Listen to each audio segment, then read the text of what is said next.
Hola amigos y bienvenidos a otro capítulo, a otro programa de Banqueta Virtual.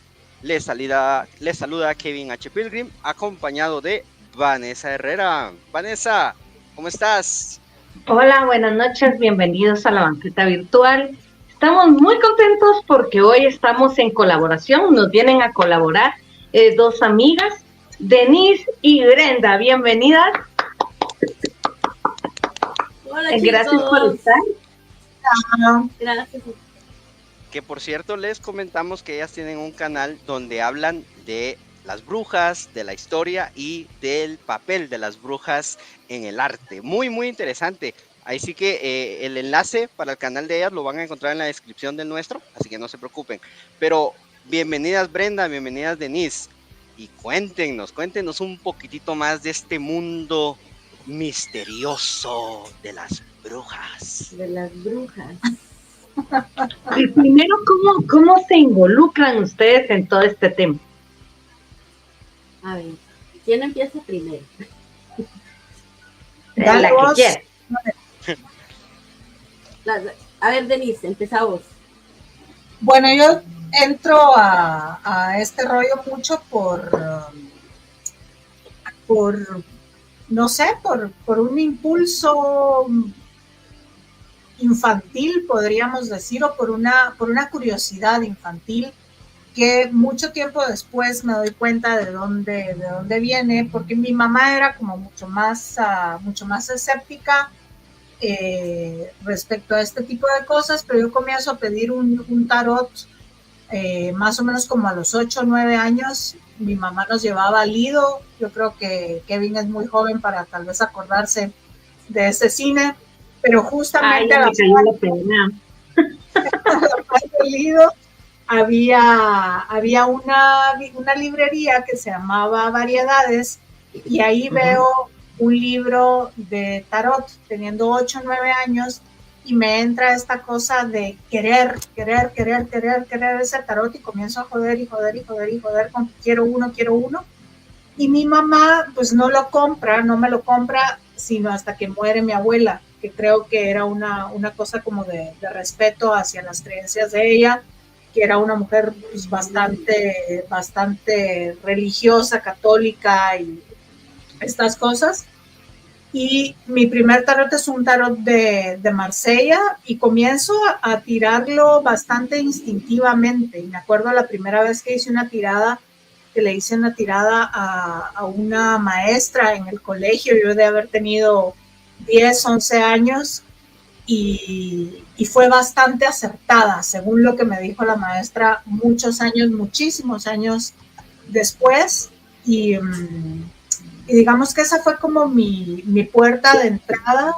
Creo que de allí hasta los 13 o 14 años comienzo pues ya a aprender a encender velas. Y entonces mi mamá también era así de no me queme la casa, haga lo que quiera, pero no me queme la casa.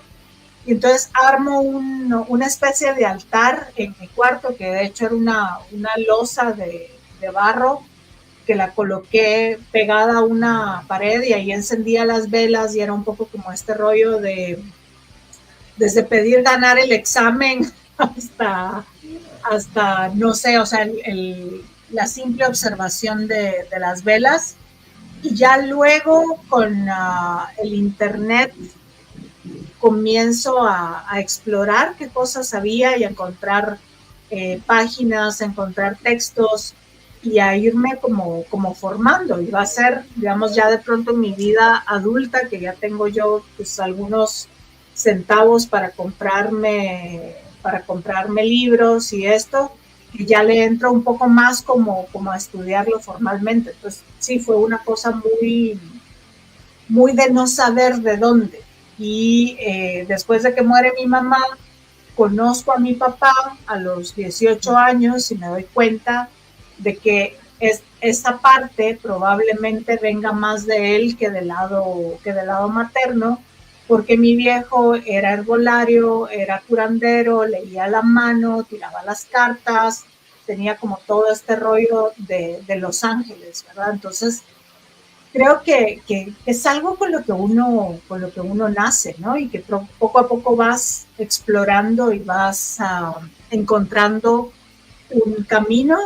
Sí fui Wicca formalmente durante una etapa de mi vida y luego pues comencé a conocer como la espiritualidad maya y otro tipo de espiritualidades, y ahí se desordena, dejo de considerarme Wicca y ya tengo una práctica como muy personal, aunque el rollo del Wicca también te dice eso, que vos vas haciendo tu propio libro de encantamientos, ¿verdad? Tu propio libro de rituales, y es algo que viene mucho de tu intuición.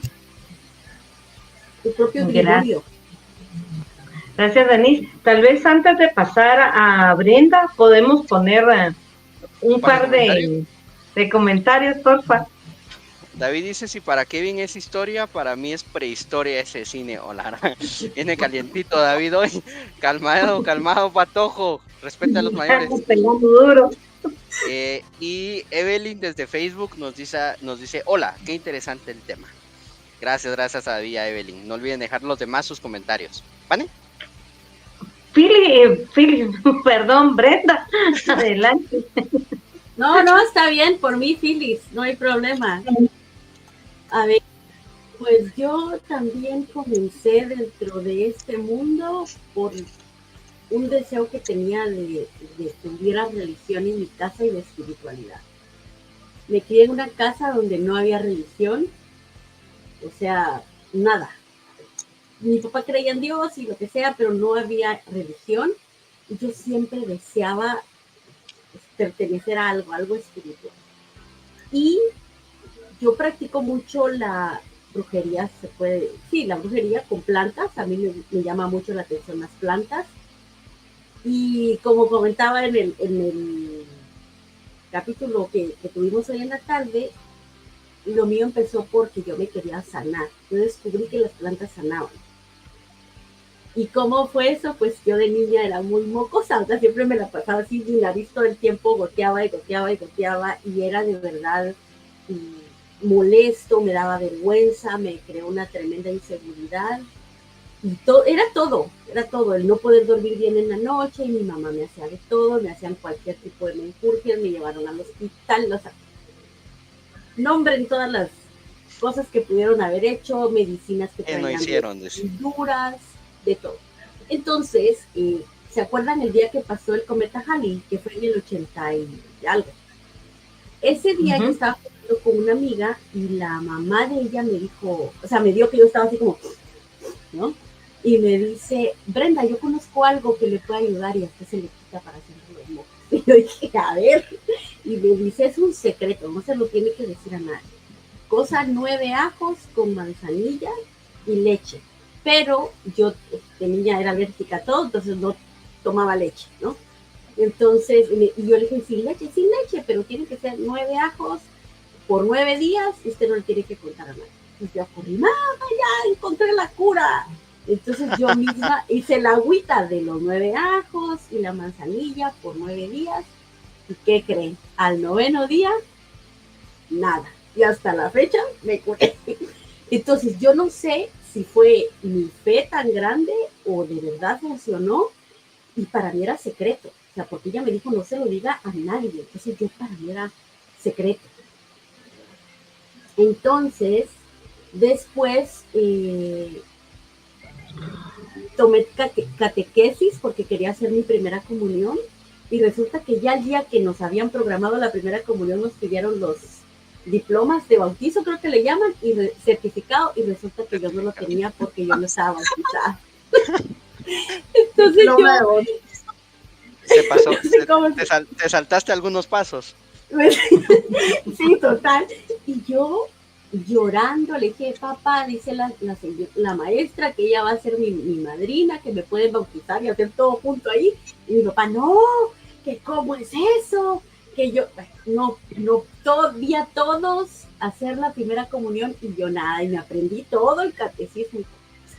Después iba a la escuela dominical, o sea, yo siempre estaba buscando esa espiritualidad, Entonces, empecé a ir a la iglesia evangélica ya cuando ya era yo una adulta y no me gustó para nada, o sea, no me gustó el asunto de esta jerarquía de Dios, Jesús, el hombre y luego la mujer, ¿no? Como Dios cabeza de Jesús, cabeza de la iglesia cabeza de no. Entonces dije, no, o sea, estoy en el último. Luego yo para eso bueno, yo siempre he leído y había leído bastante y a mí se me hacía todo lo que predicaban ahí era, o sea, yo ya había leído para ese tiempo el Talmud, la Torá, el Corán, y había caído en mis manos un libro del Orden Rosacruz. Entonces yo ya me había entrado en la alta magia, que es otra cosa completamente diferente.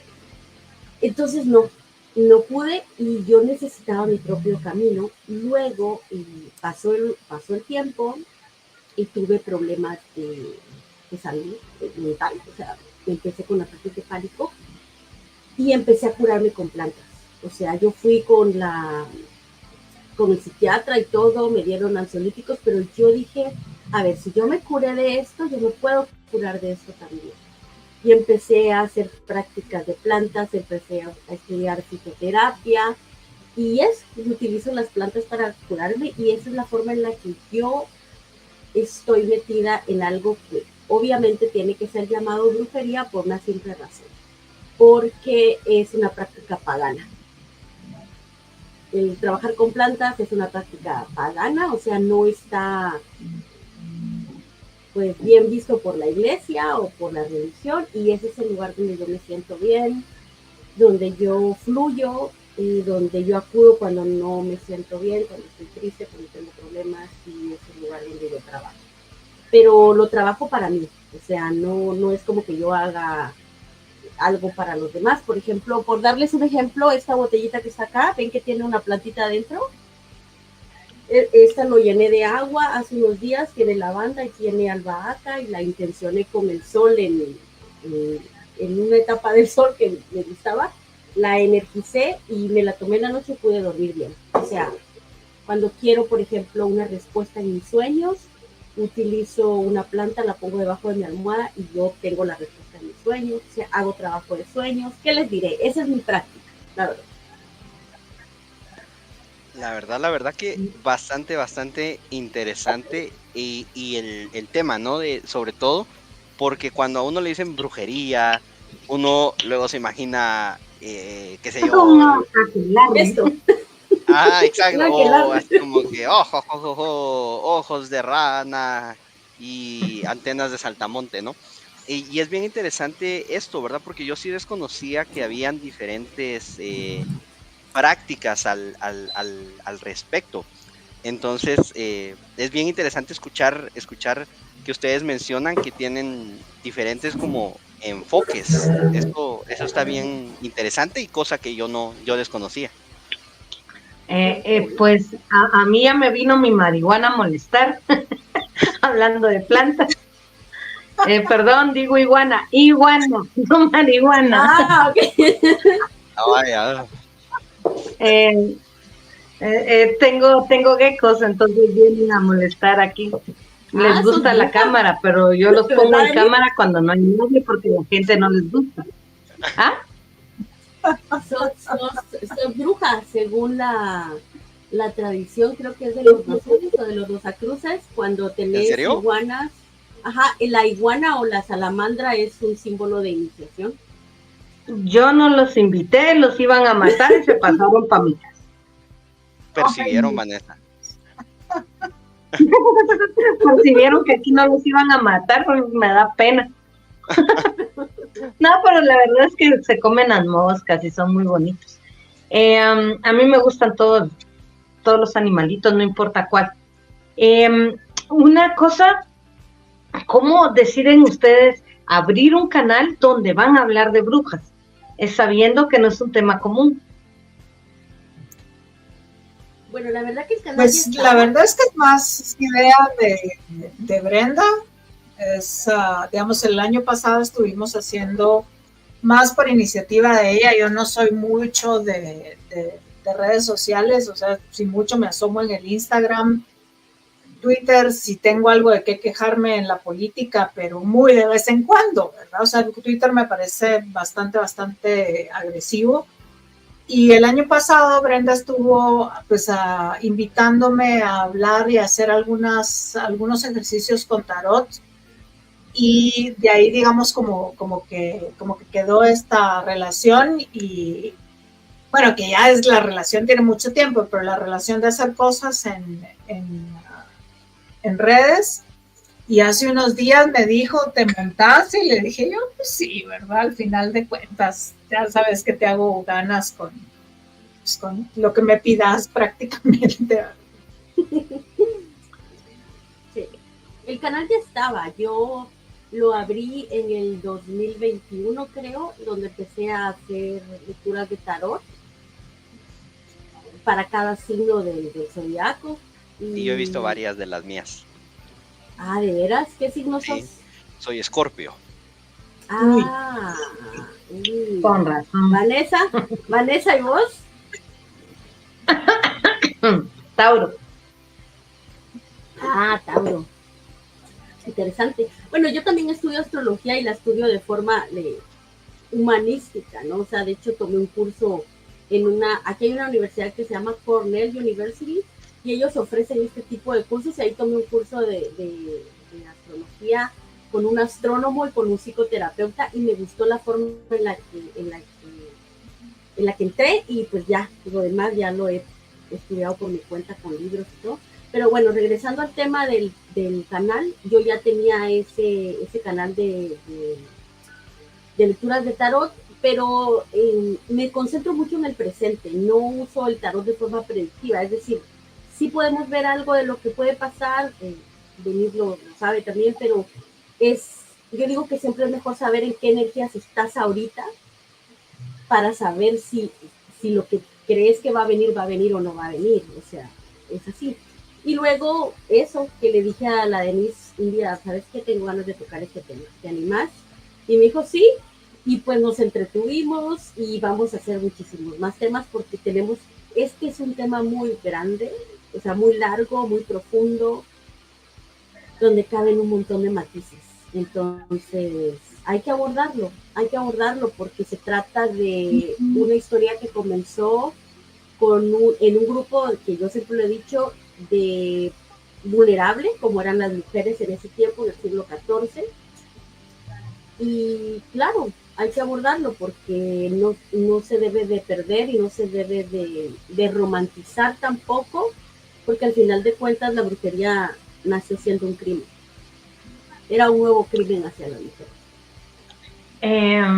De hecho, hoy es mal visto porque somos una comunidad, no en lo personal, pero en lo general, somos una comunidad religiosa fanática, aunque no lo querramos ver. Entonces, castigamos todo aquello que no comprendemos y que no estudiamos más que no comprenderlo. Sí, pero mira, a mí una de las cosas que me encanta de las religiones, digamos, detesto las sectas, detesto que el pensamiento religioso sea tan cuadrado, pero las religiones, la que querrás, es sumamente mágica. Vos vas a una misa, la misa es un ritual mágico. Lo que pasa es que es la magia y la creencia que están como aceptadas. O vas a un culto evangélico y el hecho de que la mara caiga, hable en lenguas, te ponga las manos encima, o sea, todo es un ritual mágico, ¿verdad? Y un poco hay que pensar que estas prácticas nacen precisamente del mismo rol que tiene las religiones judeocristianas, que tienen la intención de explicarnos el porqué de la vida, ¿verdad? Explicarnos una razón, darnos cierto consuelo sobre que tenemos un poquito de control sobre nuestro destino y sobre las cosas que pasan. Porque ves las culturas más antiguas, siempre vas a tener sacerdotes, siempre vas a tener magos, siempre vas a tener rituales, siempre vas a tener sacerdotisas o sacerdotes dedicados a los dioses, y va a ser hasta que la religión católica comienza a asentarse, las religiones cristianas comienzan a asentarse, a hacerse cada vez más fuertes, que comienza a aparecer este señalamiento a las brujas, porque igual en culturas antiguas siempre hay un señalamiento a aquellos que se salen un poco del huacal y que son considerados hechiceros, ¿verdad? Y que los hechiceros tienen esta cosa de hacer mal, pero si no lo analizas desde un punto de vista político, te das cuenta que ese señalamiento es una persecución para que no haya disidencias, ¿verdad? Entonces, durante la Edad Media, ya durante la Edad Media hay un cacho de esta persecución, un cacho de este seguimiento, pero va a ser entre el Renacimiento y la Edad Moderna que se vuelva una persecución mucho más fuerte y que va a estar ligada a plagas, que va a estar ligada a epidemias, que va a estar ligada a descensos de población muy, muy fuertes, y que entonces comienza a haber una práctica sistemática de perseguir a las mujeres que son libres, que tienen conocimiento, aunque fueran analfabetas, ¿verdad? Entonces, comienza a construirse esta idea o este imaginario de cómo logro yo justificar esta violencia que por un lado me va a permitir regresar a las mujeres a sus roles históricos de cuidado, y al mismo tiempo sacarlas de los espacios públicos, porque había muchísima gente que recurría a las curanderas, ¿verdad? Que son las curanderas, van a ser de las primeras que van a ser perseguidas por ser brujas, pero eran mujeres que dentro de su espacio doméstico también habían aprendido a curar, habían aprendido a utilizar las plantas y todo esto, ¿no? O sea, es una cuestión bien patriarcal, ¿verdad? Y bien represiva toda la persecución contra las disidencias en el conocimiento, ¿verdad? Lo que conocemos como hechiceras, brujas, ha estado en todas las culturas desde que inicia la humanidad.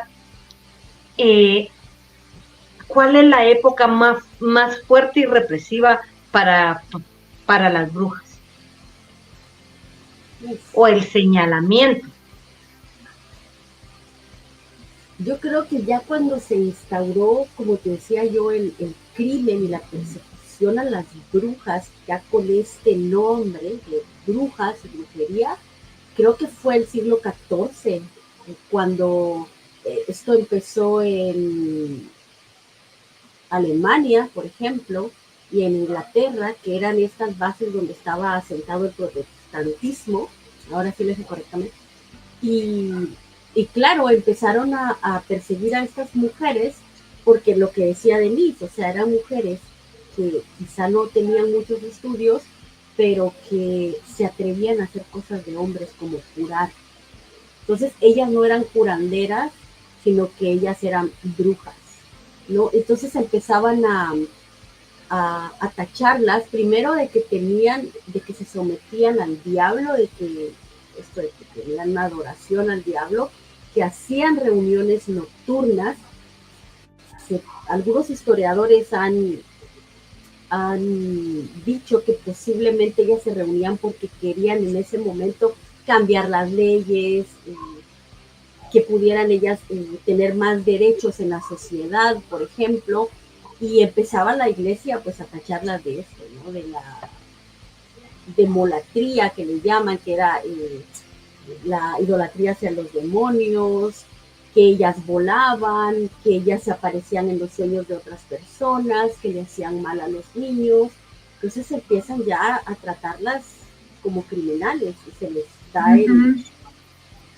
pues sí, el nombre de brujas que hacen brujerías, y ya empezaron con los juicios y empezaron de verdad a tratarlas muy mal.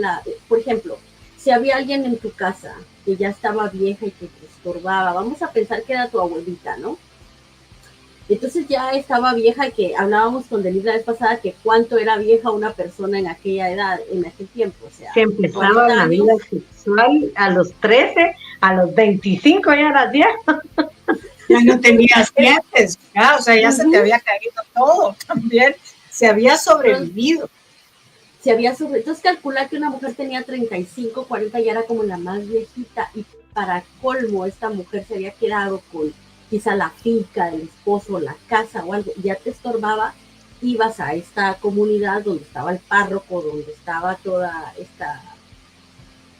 esta cúpula de gente, y le decías que ella practicaba brujería, que le hacía mal a los niños, que te maldecía, y entonces iban y la tiraban a la mano de Dios, a un bosque, a cualquier lugar, o sea, las dejaban en el desamparo. La persecución ya empezó cuando se volvió la brujería un crimen, así, un crimen, y por eso vemos los crímenes que se dieron en Inglaterra, y los crímenes, por ejemplo, los juicios a las brujas en Salem, que la vez pasada leí yo un interrogatorio, de todo este tipo de cosas, pero pues así empezó. Y a mí, Denise dijo algo importante que a mí me llamó la atención, yo lo apunté aquí para que no se me olvide, cuando ella dice que todo esto que hacen las religiones, estos rituales son mágicos, y es la verdad. Por ejemplo, a nadie le sorprende que en una iglesia se hable en lenguas. ¿Por qué? Porque vienen de Dios, porque hay una fecha en la Biblia, digo, hay un momento en la Biblia que le llaman ellos el día de Pentecostés, ¿no? Cuando empiezan a hablar en lenguas. Pero si ustedes se dan cuenta, ellos maldicen. O sea, ellos maldicen, ellos tienen la libertad de maldecirte, de decirte, si tú te metes con un hijo de Dios, te maldigo, mundano, y te tiran la maldición. Pero ¿qué pasa si una mujer que no es cristiana te maldice? Ya es una bruja. O sea, vamos a estos dos polos donde se mueve la hipocresía y donde hay un abismo de ignorancia que es imposible que se conecten las cosas.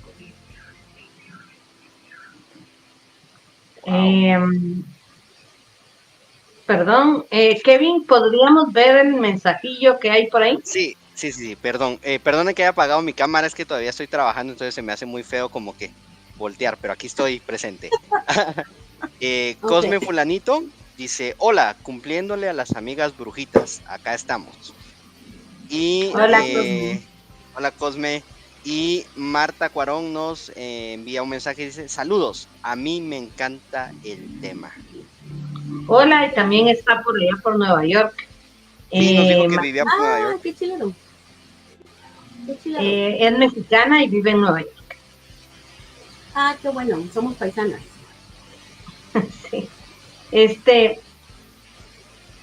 Cuando se da todo este boom de satanizar gente por medio de la Iglesia Católica, fueron puntos específicos que se volvieron famosos. O sea, hubo persecución en casi todo el mundo existente en ese momento, pero fue muy fuerte en ciertos momentos de la historia y en ciertos lugares. ¿Qué es lo que a ustedes más les ha impactado acerca de esta persecución?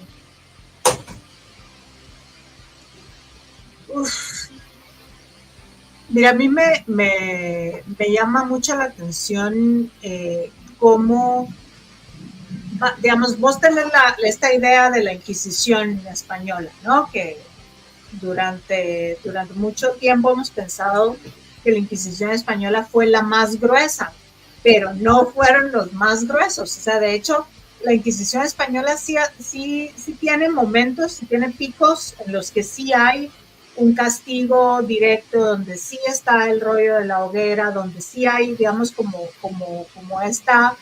este tipo de reprimenda que es muy violenta y que te lleva a la muerte y que es un tanto como irracional. Pero luego, digamos que se queda más como investigando, y cuando te metes a ver la literatura que hay sobre la Inquisición española, o incluso tenés acceso por ahí a algunos archivos, ves que la Inquisición investigaba mucho y la mayor parte de los casos decía, no, esta vaina es pura superstición, y que quienes actuaban, de hecho, no era tanta la Santa Iglesia Católica y la Inquisición, sino que eran digamos, como los aparatos legales o los aparatos estatales locales, ¿verdad? Y que era un poco como como una válvula de escape de algunas cuestiones sociales, y lo que decía la Phyllis, ¿verdad? O sea, esta vieja me cae mal, o esta no me quiere vender su terreno, o es el vecino, yo quiero su terreno, entonces vengo y te acuso de bruja. Pero luego tenés esta persecución que se da en las regiones puritanas, que es mucho más gruesa, que es mucho más irracional, que era lo que hablábamos la semana pasada con la Phyllis sobre los juicios de Salem. Sí, porque ahí ya estás hablando de que ya no era la Iglesia Católica, sino ya era el protestantismo, que venía de Nueva Inglaterra a sentarse a una colonia, por ejemplo, en el norte de América, específicamente en el estado de Massachusetts, que fue lo que hablamos la vez pasada, y eran personas donde había el párroco de la iglesia, donde ya no era la Iglesia Católica, era más que todo el protestantismo, ¿no? Que te prohibía todo tipo de prácticas que no fueran de la iglesia. Incluso si dejabas de asistir a la iglesia, había pues no solamente estabas pecando, era un delito dejar de asistir a la iglesia. O sea, si a vos no te gustaba la iglesia, no tenías que ir, porque si no ya te acusaban de bruja. Y si de pronto, no sé, maldecías a alguien, o alguien te caía mal, o lo que sea, eso, te acusaban de brujería y simplemente te mataban, o te podían hacer algo, o encarcelarte. Yo creo que no todo está documentado, yo creo que se habla de 19 mujeres, pero yo creo que no fueron 19 mujeres, yo creo que son muchísimas más las que fueron pasadas por estos interrogatorios y que también tuvieron una condena. Y a mí me sorprende mucho, y lo dije en la vez pasada, el papel que juegan los niños. Ajá. En este tipo de cosas. Los niños juegan un papel muy importante. Y lo que le decía también a Kevin, que lo hablábamos tras bambalinas, de cuando hablábamos de este capítulo del Chavo del 8, de la bruja del 71, cómo eran los niños los que le decían bruja, por ejemplo, ¿no? Y lo vemos en todos, lo vemos en un juicio que hubo hacia Úrsula Kemps en 1300 y algo en Inglaterra, cuando es un niño el que dice que ella lo estaba viendo mal, que ella se le aparecía, que ella le había hecho algún hechizo. Y lo vemos también en las primeras 3 mujeres que condenaron en Salem, cuando son 3 niñas que también dicen algo en contra de estas 3 mujeres. Es importante aquí el papel que juegan los niños. No estoy diciendo que que los niños tengan algo que ver, sino porque, regresándonos a la historia, y del primer momento en el que se les llaman brujas, se dice que las brujas comen niños. Y en las pinturas, Denise nos explicaba en una de las pinturas que vimos, es que hay una mujer que tiene un canasto lleno de bebés. ¿Cómo se llama la pintura, Denise? El conjuro de Goya. El conjuro de Goya, que allí están unas brujas y hay unas mujeres, hay una mujer que tiene un canasto y en lugar de tener baguettes, tiene niños, bebés.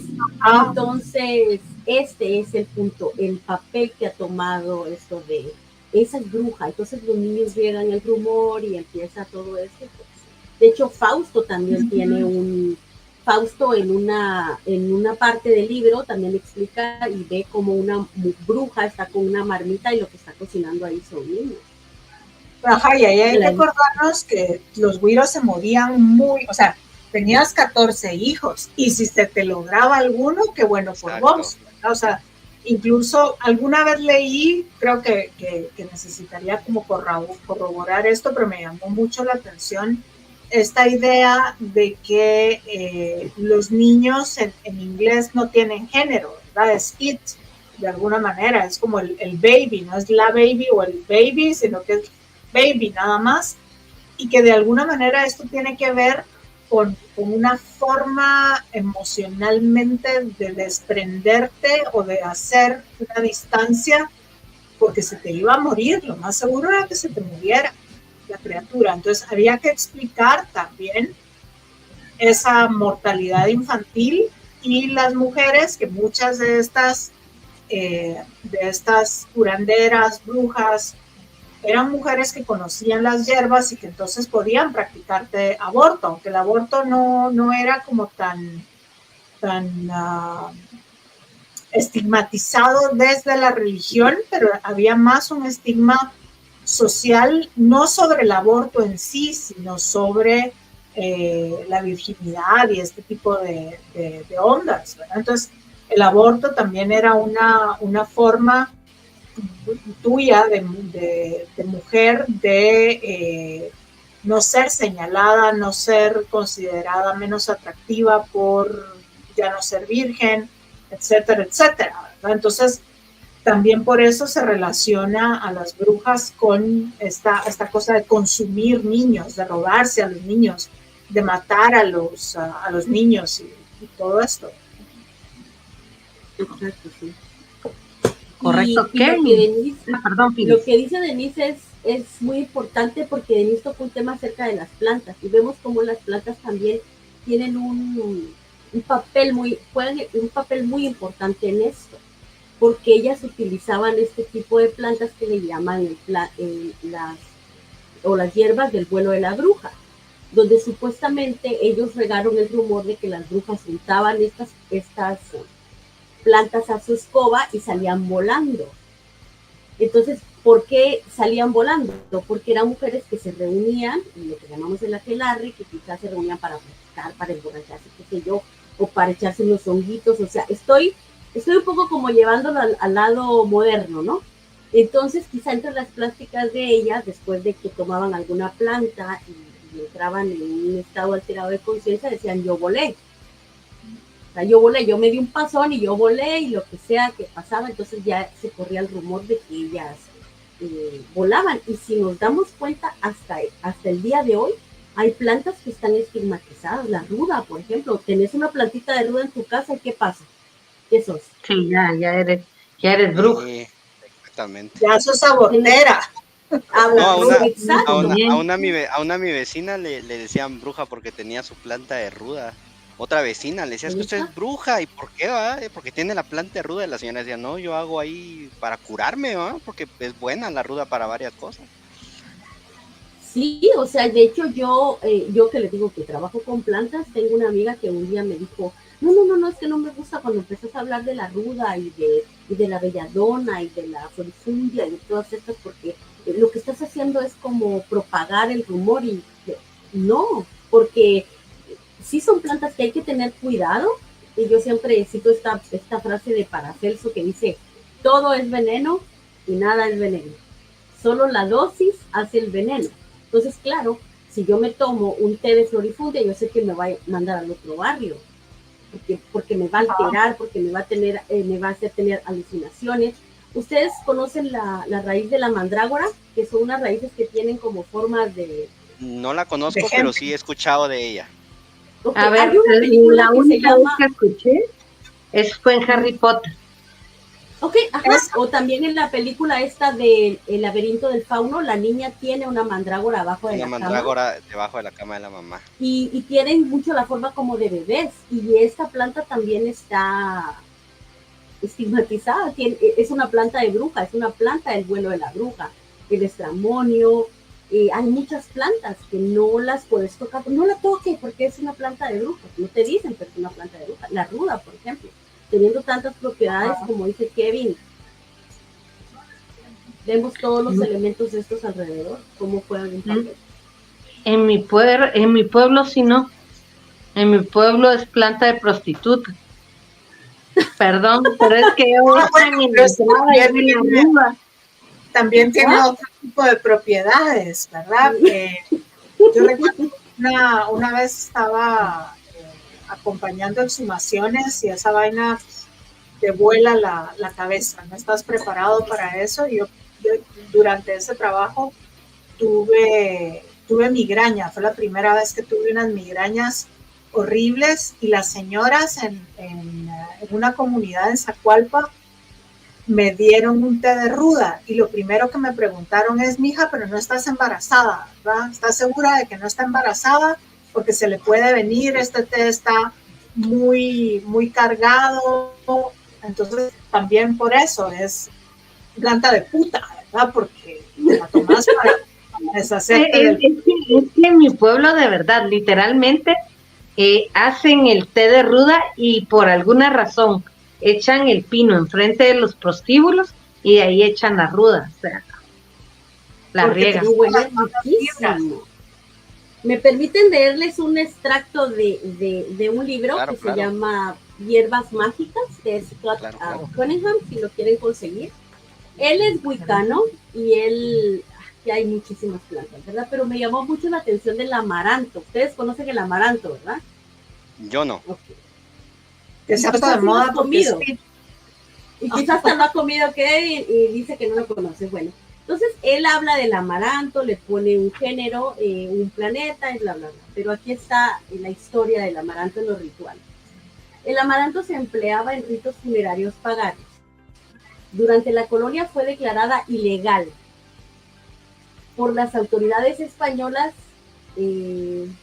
porque en México los aztecas la utilizaban para sus ritos. O sea, se dan cuenta, como eran paganos, como eran politeístas, utilizaban el amaranto, entonces ya era ilegal que tuvieras el amaranto. Dice que para asegurarse que nunca vas a ser alcanzado por una bala, arranque un amaranto completo con raíces y todo, un viernes de luna llena, haga un ofrecimiento a la planta y después dóblela con raíces y todo en una tela blanca, llévela pegada al cuello y esa prueba de gas. Las flores secas de amaranto curan sí, curan el mal de amor. Y también llevando una guirnalda de amaranto en tu cabeza te da invisibilidad, te hace invisible. Híjole, entonces, pero está bien difícil conseguir aquí. No está difícil conseguir, pero... ¿dónde consigues en Guatemala amaranto? Es bien complicado. Yo digo que no, ¿verdad? No, porque es planta de la zona. En algunas granjitas estas ecológicas, por eso decía yo que se había puesto de moda, porque es de estas cosas que te dicen, haga galletas con harina de amaranto y esto, o sea, se ha puesto como de moda, de vuelta, y digamos, justo ayer yo me sentía medio mal y me dice la Phyllis, tomate un té de caléndula, y yo, mano, sin mucho manzanilla, pero así, si buscas ponerle en lugares como Chicago, muy probablemente consigas amaranto, incluso o en los viveros. Ya hay algunas plantas que yo las compro para hacer los saumerios y estas cosas, que ya las venden en los viveros. O sea, solo tenés que rastrear en qué vivero, ¿verdad? Pero sí hay algunos donde es mucho más fácil comenzar a conseguir estas plantas que no se conseguían tan fácilmente antes. Claro, y aquí en mi casa hay balazos casi que todos los días. Necesito un amaranto en el pecho. Hay otra, por ejemplo, el maíz, ¿no? Que para nosotros es tan común, es parte de nuestra dieta.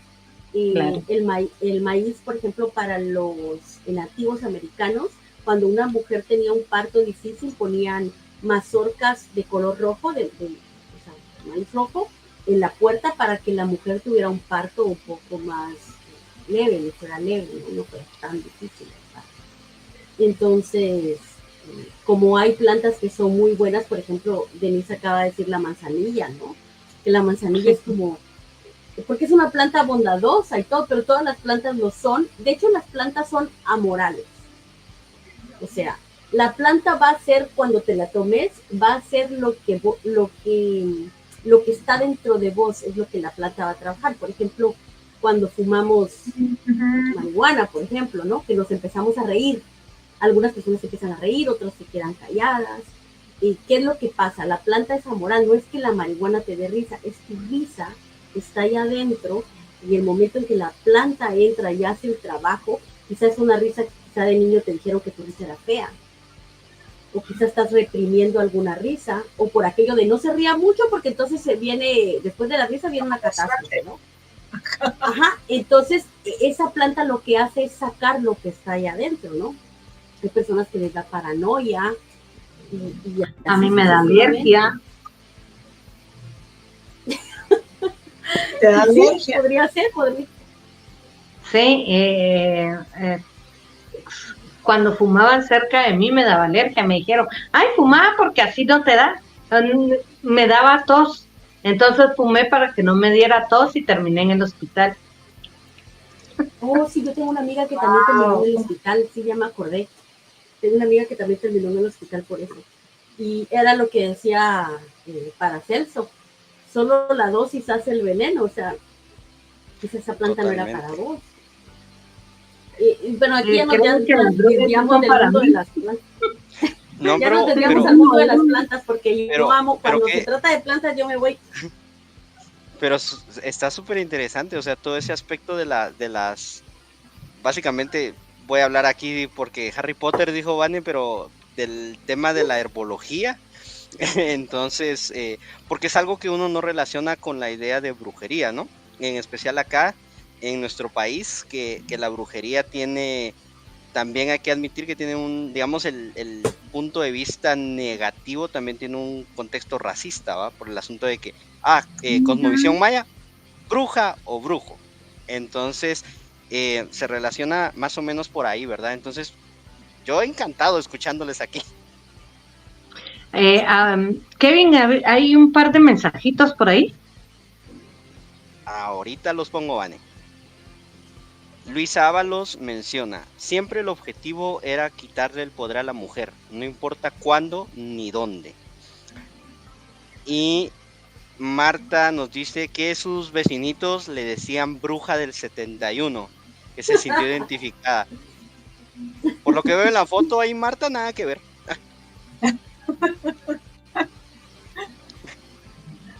No, y, Sí, pero si por sos ejemplo, mujer en mí, y estás soltera, muchas veces el ser mujer y estar soltera es ser bruja. Ahora es lesbiana.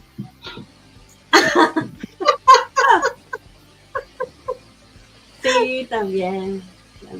Qué bueno que evolucionó. Es mejor. No, y hay diferentes prácticas. Hay, por ejemplo, gente que trabaja con cristales, ¿no? Con cristales, piedras preciosas, no sé, minerales, como les digan. Yo tengo mis reservas porque no me gusta la forma en la que los extraen. Es decir, toda la esclavitud y todo este negocio que se mueve alrededor de eso. Y porque, como hablábamos con Denise un día, las brujas modernas, las baby witches, empezaron a hacer famoso todo esto hippie, ¿no? De cristales, y cuarzos. Al menos yo no trabajo con eso, pero no sé, Denise quizás sabe más acerca de eso. Kevin, ¿qué dice el mensaje? Que con el teléfono no solo Perdón, ni miro. Antes dice aquí Marta que tal vez es mi ex marido el que me dice bruja, pero para mis nietas sí soy, pero una bruja buena es. Oh. Perdón, Denise, adelante. No, lo que iba a decir es que bueno, que sí, ¿verdad? O sea, hay, digamos, esta etapa en la que estamos donde se va como desestigmatizando y uno tiene mucho más acceso, muchísimo más acceso a comprar tarots y comprar literatura o encontrar la literatura en línea, comprar los libros digitales, todo esto, también ha hecho evidente la diversificación que hay respecto a todas estas prácticas, ¿verdad? Yo me considero más alguien que trabaja con el fuego, yo trabajo más a través de velas, esa es como la base de mi práctica, pero tengo conocidas y tengo amigas que trabajan con con los cristales, ¿verdad? Y que trabajan con las piedras, o que trabajan como la Phyllis, que trabajan más con las hierbas. Entonces, al final de cuentas, creo que cada bruja o cada una de las que nos dedicamos más por una práctica personal, y hay quienes viven de eso, ¿no? Justo hoy en la tarde le contaba yo a la Phyllis de una conocida que ella vive de eso, ¿no? O sea, esa es su entrada principal de económica. Y digamos, tenés desde gente que te hace amarres, a gente que te hace limpias, a Mara que te hace el coso de que te ponen los cristales para hacerte un balance de chakras. Yo antes iba con una chava muy, muy buena, pero la perdí de vista, que me hacía como que me hacía mi balanceo, mi alineado y balanceo de chakras por lo menos una vez al año, pero era fenomenal porque sentías, realmente era una experiencia física, ¿verdad? Entonces hay un montón de prácticas. Claro. Yo ahorita estoy regresando a las runas, que las había dejado hasta que alguien me jaló, un amigo que es tarotista, también me jaló las orejas y me dijo: Manu, ¿por qué no estás tirando las runas? Y yo, porque no sé, porque se me perdieron. No, me dice, necesitas regresar a eso. Entonces estoy otra vez leyendo, estudiando y todo este rollo con las runas.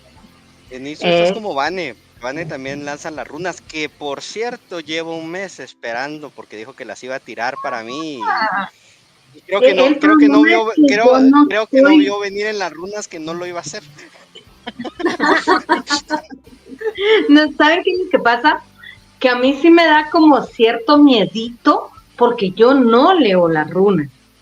O sea, yo literalmente, yo digo, leo las runas porque leo el libro. Yo no soy muy creyente en muchas cosas. A mí llegó un libro, o sea, alguien que dijo, hay un libro barato para la Vane porque va a cumplir años, y me regaló un libro de las runas. Y ahí decía cómo hacer las runas. Y entonces yo, o sea, la curiosidad mató al gato y yo no me quiero morir. Así que me puse ahí a lijar mis runas en madera, ¿cómo se llama? A dibujarlas. Y me quedaron espectaculares. Yo dije, ay, me gradué por lo menos de hacer runas. De vikinga. Y el rollo de, ay, tengo runas, ay, tíramelas, ¿no? Todo el mundo, no, que somos muy ateos, pero ahí me tenías así, leyéndole las runas a mi comadre y al novio, y al final... A todos menos a Kevin fue lo que yo escuché. Pero juro que lo voy a hacer. Acabo de cambiar de runas porque se me entró el agua y se dañaron, o sea, se quebraron porque era una madera muy delgada y entonces me tocó que hacer nuevas, como que no las siento mías como las otras. Oh, qué mala onda. Sí, las otras eran como que las tocabas y era como que bonito, hasta dormía con ellas. O sea, ya viste, Vanessa resultó más bruja que nosotros. El problema es que yo no puedo decir, uy, te voy a adivinar el futuro o te voy a contar algo de ti, porque no siento que es irresponsable. Porque solo es cuestión de leer, ni siquiera interpretar, sino de leer el libro porque nunca se me queda.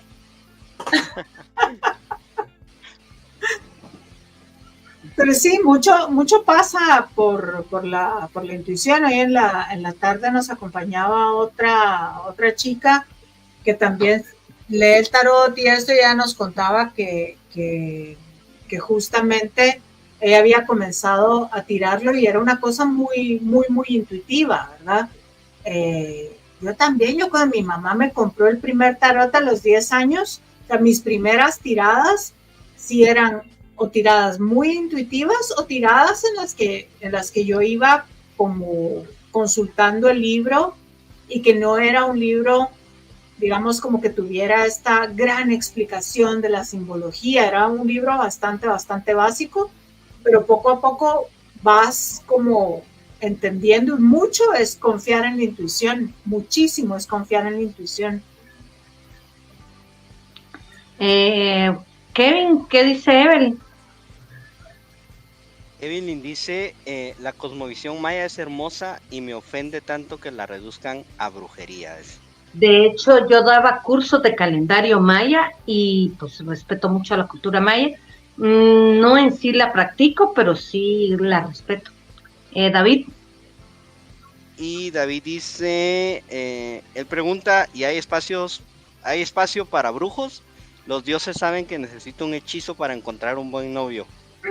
A ver, hay un tip para David para encontrar un buen hombre. Híjole, mano, andate al país. Pues mira, justo con esto de hay espacio para brujos, eso es un comentario bien curioso, porque también la mayoría de personas que yo conozco que se dedican a tirar el tarot o que tienen una práctica espiritual y estas cosas somos mujeres. Yo tal vez entre mis amigos tengo un amigo que es tarotista y nada más, ¿verdad? El resto son mujeres. Y creo que pesa mucho el estigma de la racionalidad, ¿verdad? Acuérdense que los hombres históricamente han sido considerados racionales, mientras que las mujeres somos histéricas e irracionales e intuitivas y somos presa fácil de este tipo de seducciones del diablo, ¿verdad? Ahora, rituales para encontrar un buen novio, creo que es complicado, porque rituales puedes encontrar 10,000 rituales en Instagram o en, no sé, manuales de hechicería y esto, pero mucho tiene que ver también con no sé, o sea, la intención y la seriedad con la que tomes las cosas, ¿verdad? Creo que tiene mucho que ver con la energía que le dedicas a atraer hacia vos un buen hombre, un buen novio. Pero ¿qué es un buen novio? Empecemos por ahí. No importa, vámonos de cacería, mi querido.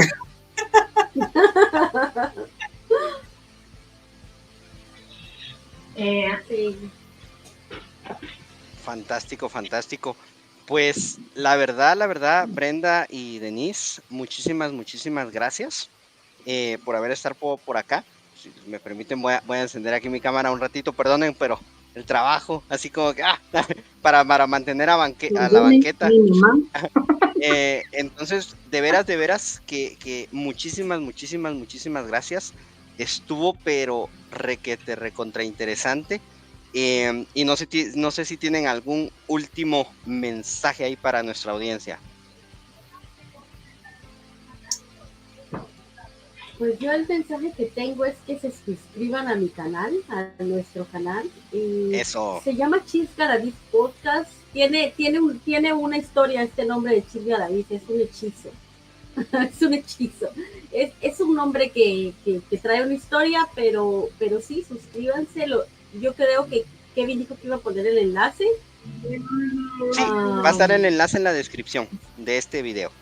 Ajá, que se suscriban cada martes y cada jueves. Tenemos con Denise este conversatorio sobre la brujería, sobre las brujas, y vamos a tener el otro martes así como reaccionamos en el video de hoy a los videos de TikTok de señales de una bruja, ¿no? ¿Qué señales? O sea, ¿cuáles de estas señales tienes si eres una bruja? Vamos a reaccionar a los hechizos que hacen las personas en TikTok y vamos a hablar un poco de hechizos. Ahí los esperamos. Y muchas gracias por estar aquí. Gracias, Kevin, y gracias, Vanessa, y gracias, Carlitos, que no está, pero gracias por la invitación. Yo no sentí la hora. Nosotros tampoco, de veras que no. Denise, ¿algún último mensajito? Pues yo, la verdad es que de pronto, además de invitarlos a suscribirse a Chis Garavis Podcast, creo que es importante ver las cosas sin prejuicio y acercarse sin miedo, acordarse de que las cosas que hacemos en la misa o las cosas que hacemos en el culto también, si no fuera las religiones judeocristianas, las hegemónicas, probablemente los estarían persiguiendo por brujos, por herejes, por paganos, por todas estas cosas. Y también la idea esta de que la espiritualidad y la religión son cosas distintas, que de vez en cuando, muy de vez en cuando, se encuentran en el mismo punto, pero generalmente la práctica espiritual y la práctica religiosa son cosas diferentes y que no hay que estigmatizar a las brujas, ni a los brujos, ni a los sahkij, ni a los guías espirituales. Eso, definitivamente, muy, muy importante. ¿Vane? ¿Algo que agregar? Sí, perdón, es que yo tengo una mamá que se le ocurren las cosas más inverosímiles justo cuando estamos en la banqueta. Perdón. Sí, queremos agradecer la colaboración con este canal. Mil gracias a ustedes dos por estar el día de hoy aquí. Y esta es su casa. Cuando quieran regresar, por favor. Nos encantó el tema. Eso. Muchas gracias. Claro, nosotros felices de estar aquí. Cuando ustedes quieran, nos dicen y venimos volando nuestras escobas. Eso. Invítenos a su canal. Sí, También. claro, los voy a invitar, sí, por supuesto. Ustedes me dicen si quieren estar el otro martes con nosotros, pues ahí están y reaccionan. Me parece. Yo aquí, aunque me mires así, porque voy a estar en el trabajo, voy a estar así como que, no estoy de acuerdo, me vas a decir tú, pero ¿sobre qué? No sé, pero no estoy de acuerdo. Okay, no, definitivamente, será un súper gustazo estar por allá. Pues a todos, muchísimas gracias, a todos los que comentaron, a David, a Cosme, a Marta, a Evelyn, muchísimas gracias. A todos los que nos están mirando y no se han suscrito al canal de La Banqueta Virtual, no olviden darle like y suscribirse. Tenemos temas súper mega interesantísimos todas las semanas. Así que Denise, Brenda, Vane, muchísimas gracias. Y mañana, perdón, ya me estoy adelantando. Vamos a echar la hueva. El domingo también, porque nosotros sí trabajamos ayer y hoy. El día lunes vamos a tener a la diputada Palala, Victoria Palala, por aquí. Vamos a estar hablando del caso de Ligia y otros problemas que hay en el Congreso de la República. Y el martes vamos a seguir con Golpe de Estado, la parte 2, Así que para terminar. No se lo pierdan. Esto ha sido otro episodio de Banqueta Virtual y nos vemos.